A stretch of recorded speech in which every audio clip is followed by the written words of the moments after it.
ജവാമി എന്നുള്ളൊരു കിതാബുണ്ട്. ജമ്മുൽ ജവാമി എന്ന് പറഞ്ഞിട്ട് ഞങ്ങളത് അറബിയിലുള്ള വലിയൊരു കിതാബുണ്ട്. അവിടെ ഒരു സ്ഥലത്ത് കാല ഷാഫിഈ വൽ ഇമാമാനി എന്നുണ്ട്. ഷാഫി പറഞ്ഞു, വൽ ഇമാമാനി രണ്ട് ഇമാമിയങ്ങളും പറഞ്ഞു. ഷാഫിഈ വലിയ ഇമാമാണ്. അതിന്റെ താഴെക്കിടെയുള്ള രണ്ട് ശിഷ്യന്മാരാണ് ഇമാമുൽ ഹറമൈനി എല്ലാമുള്ള ഇമാമുകൾ. അപ്പോൾ തലക്കെടുത്തൂരി നമ്മൾ ഓതുമ്പോ ഞങ്ങളെ എല്ലാവരുടെയും ഉസ്താദ്, കേരളത്തിലെ ആയിരക്കണക്കിന് പണ്ഡിതന്മാരുടെ ഉസ്താദ് ഒക്കെ ജൈനുദ്ദീൻ കുട്ടി മുസ്ലിയാർ റഹ്മത്തുള്ളാഹി അലൈഹി, അവരോട് നമ്മൾ ചോദിച്ചു, കാല ഷാഫിഈ എന്ന് വെറും ഒരു പേര് പറഞ്ഞു, വൽ ഇമാമാനി താഴെ കുട്ടികളെ പറ്റി രണ്ട് ഇമാമു എന്ന് പറഞ്ഞ എന്താണ്? അപ്പം പറഞ്ഞ കൽപ്പകഞ്ചേരിയിൽ വലിയൊരു മൂപ്പനുണ്ടായിരുന്നു. ആ മൂപ്പന് ഒരു കോടതിയിൽ ഒരു കേസ്.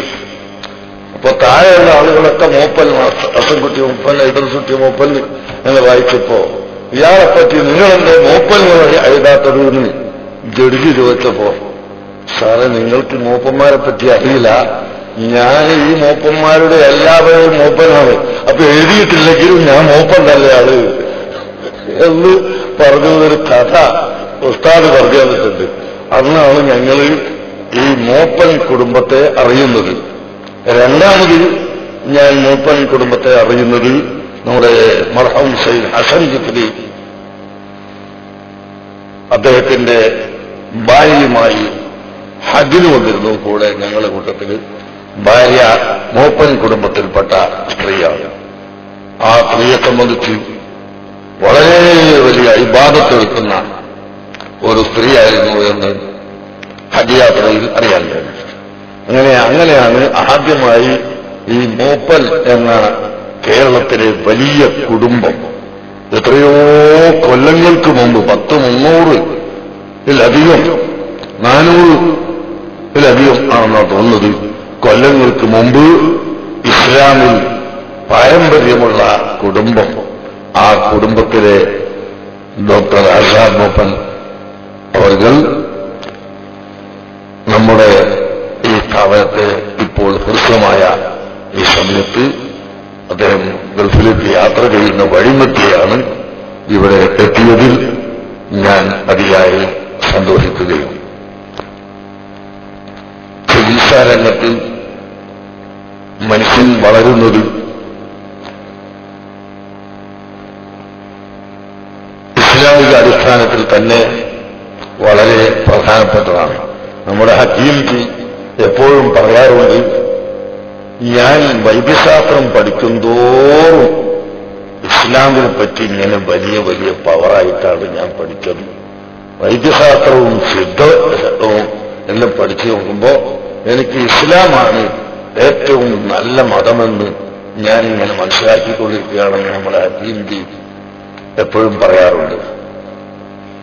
ഇവിടുത്തെ എല്ലാ ഹക്കീമുമാരുടെയും നേതാവായിട്ട് തെരഞ്ഞെടുത്ത ആളാണ് ഞങ്ങൾ. ഹക്കീം എന്നല്ല ഡോക്ടർ എന്നൊരർത്ഥമുണ്ട്. അപ്പോ അങ്ങനെ വിദ്യാഭ്യാസ രംഗത്ത് എന്ന് പറയുമ്പോൾ വിദ്യാഭ്യാസത്തിൽപ്പെട്ടതാണ് വൈദ്യശാസ്ത്രം, വളരെ പ്രധാനപ്പെട്ടതാണ്. മാമിൻ ദാഇൻ ഇല്ലാ വലഹു ദവാഉൻ ഇല്ല സാം, ഒരു രോഗവും ഇല്ല അതിൽ ചികിത്സയില്ലാതെ, ഇല്ലൽ സാമം മൗത്ത് ഒഴികെ മറ്റെല്ലാ രോഗത്തിനും ചികിത്സയുണ്ട്. ഫദാവു, അതുകൊണ്ട് നിങ്ങൾ ചികിത്സ ചെയ്യണം എന്ന് നബി സല്ലല്ലാഹു അലൈഹി വസല്ലം തങ്ങൾ പഠിപ്പിച്ചിട്ടുണ്ട്. ആ പറഞ്ഞതിന്റെ അർത്ഥം ചികിത്സ ചെയ്യുന്നു, മരുന്നിന് രോഗം മാറ്റാനുള്ള കഴിവുണ്ട് എന്നല്ല, ഡോക്ടർക്ക് കഴിവുണ്ട് എന്നല്ല.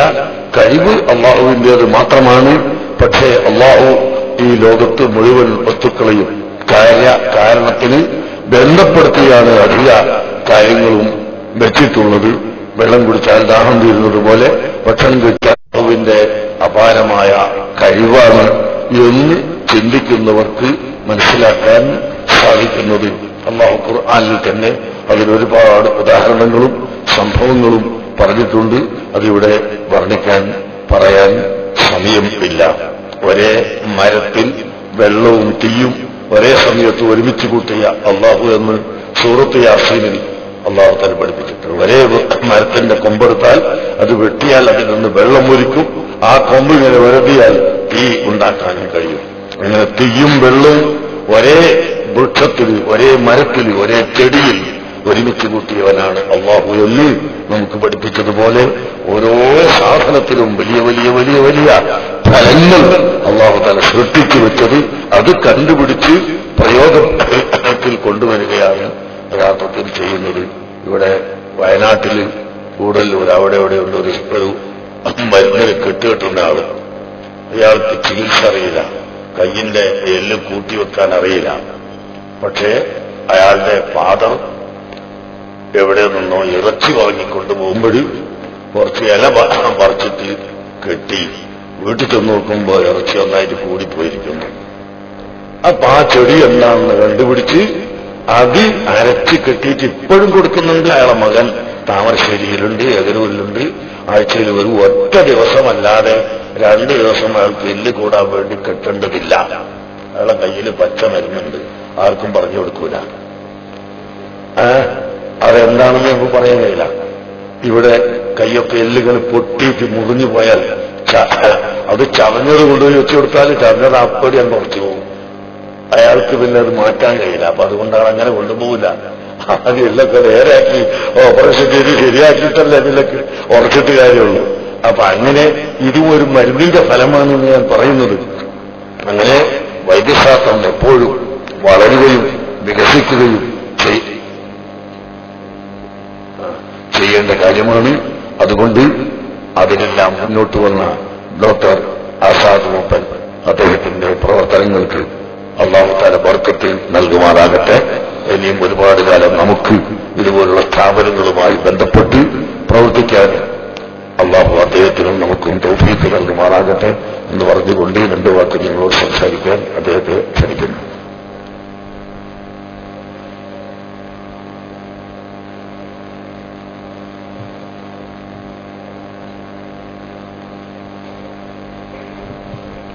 ബിസ്മില്ലാഹിർ റഹ്മാനിർ റഹീം. അൽഹംദുലില്ലാഹി റബ്ബിൽ ആലമീൻ വസ്സലാത്തു വസ്സലാമു അലാ റസൂലില്ലാഹ്. കാരന്തൂർ സുന്നി മർക്കസിന്റെ ആദരണീയനായ അഭിവന്ദ്യനായ എല്ലാമായ ഉസ്താദ് എ.പി. അബൂബക്കർ മുസ്ലിയാർ അവരുടെ, ജനാബ് അബ്ദുൽ ഹക്കീം അവരുടെ, സ്റ്റേജിൽ ഉപവിഷ്ടരായിരിക്കുന്ന മറ്റ് വിശിഷ്ട വ്യക്തിത്വങ്ങളെ, എന്റെ പ്രിയപ്പെട്ട വിദ്യാർത്ഥികൾ, എന്നെ സംബന്ധിച്ചിടത്തോളം ഏറ്റവും വലിയൊരു ബഹുമതിയാണ് ഈ മർക്കസിൽ വന്ന് നിങ്ങളുടെ സ്നേഹാദരം ഉസ്താദിൽ നിന്ന് ഏറ്റുവാങ്ങുക എന്നുള്ളത്. അൽഹംദുലില്ലാഹ്, ഇതിന് സന്ദർഭം നൽകിയ സർവശക്തനെ സ്തുതിക്കുന്നു. ഞാൻ ഇവിടോട്ട് വന്നപ്പോൾ കുറെ മുമ്പ് ഞാൻ മർക്കസിൽ വന്നിട്ടുണ്ട്. ഇവിടെ വന്നിട്ടുള്ള മാറ്റം കണ്ട് ഞാൻ അത്ഭുതപ്പെട്ടുപോയി. അതിലുപരിയായി ഇവിടെ നിന്ന് ഉയർന്ന ബാങ്ക് വിളി കേട്ടാണ്, അസർ ബാങ്ക് കൊടുക്കുന്നത് കേട്ടാണ് ഞാൻ ഇങ്ങോട്ട് വന്നത്. ആ ബാങ്കും ഇവിടെ നിന്ന് ഈ യോഗത്തിന്റെ മുമ്പ് നടത്തിയ ഖിറാഅത്തും കേരളക്കരയിലല്ല, ഞാൻ സ്ഥിരമായി ജീവിക്കുന്ന അറബി നാട്ടിലാണ് ഞാൻ എന്നുള്ളൊരു ചിന്ത എന്റെ മനസ്സിൽ വരുത്തി. അത്രയും ഹൃദ്യമായിരുന്നു, ശ്രവണസുന്ദരമായിരുന്നു ആ ബാങ്കും ഇവിടെ ഉണ്ടായ ഖിറാഅത്തും. അൽഹംദുലില്ലാഹ്, ഒരു അറബി നാട്ടിലെ അല്ലെങ്കിൽ പരിശുദ്ധ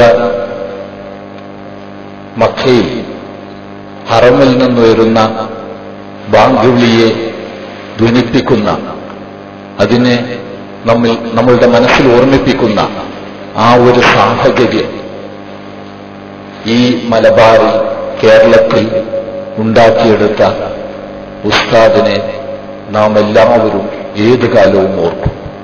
അറബി നാടുകളിൽ മലയാളികളിൽ മാത്രമല്ല, ഇന്ത്യക്കാരിൽ മാത്രമല്ല, അറബികളിലും ഏറ്റവും കൂടുതൽ ബഹുമാനം പിടിച്ചു വാങ്ങുന്ന മുസ്ലിം നേതാവ് എന്ന നിലയിൽ ഉസ്താദ് എത്രയോ നമുക്ക് വേണ്ടി ചെയ്തിരിക്കുന്നു. ഇന്നിവിടെ എന്നെ ക്ഷണിച്ച് നിങ്ങളുടെ മുമ്പിൽ വെച്ച് ആദരിച്ചതിന് അദ്ദേഹത്തോട് എന്റെ നന്ദി അറിയിച്ചുകൊള്ളട്ടെ.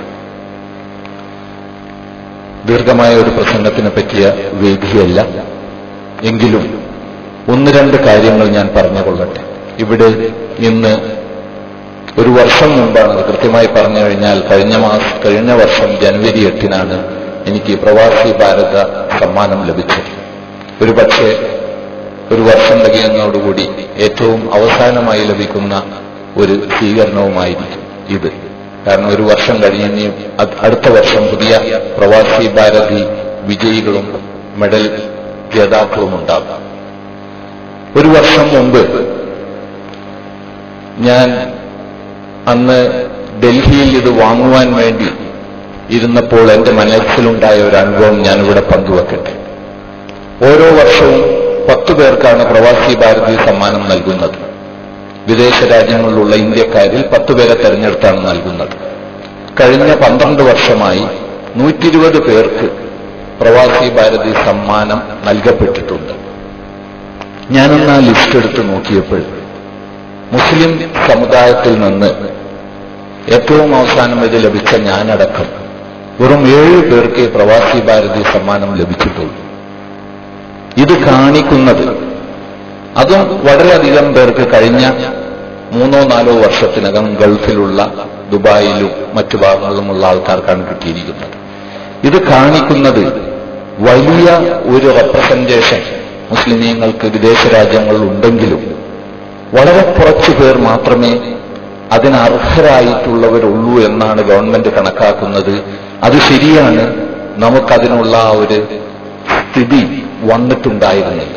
പക്ഷേ ഇന്ന് സ്ഥിതി മാറിക്കൊണ്ടിരിക്കുകയാണ്.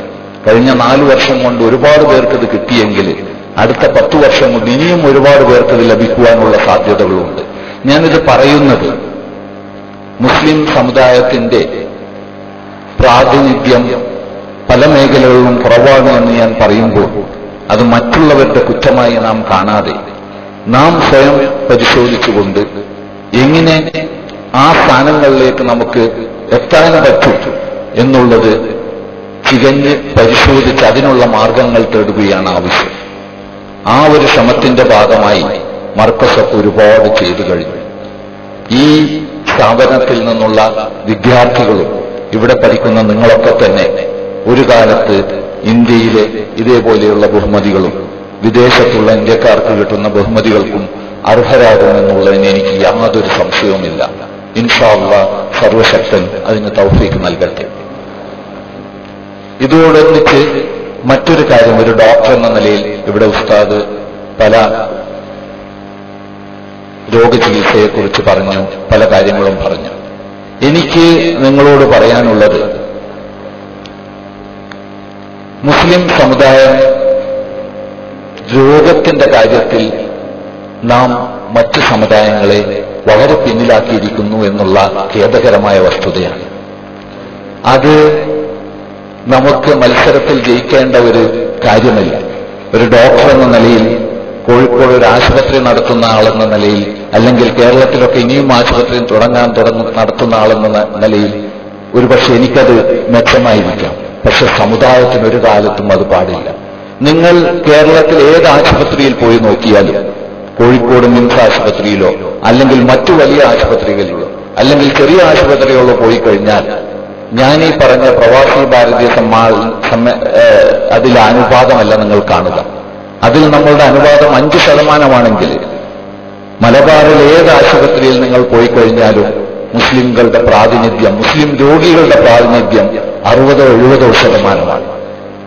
കോഴിക്കോട്ടെ ഏത് ആശുപത്രിയിൽ നിങ്ങൾ പോയി നോക്കിക്കൊള്ളൂ, ഇന്ന് തന്നെ പരിശോധിച്ചുകൊള്ളൂ.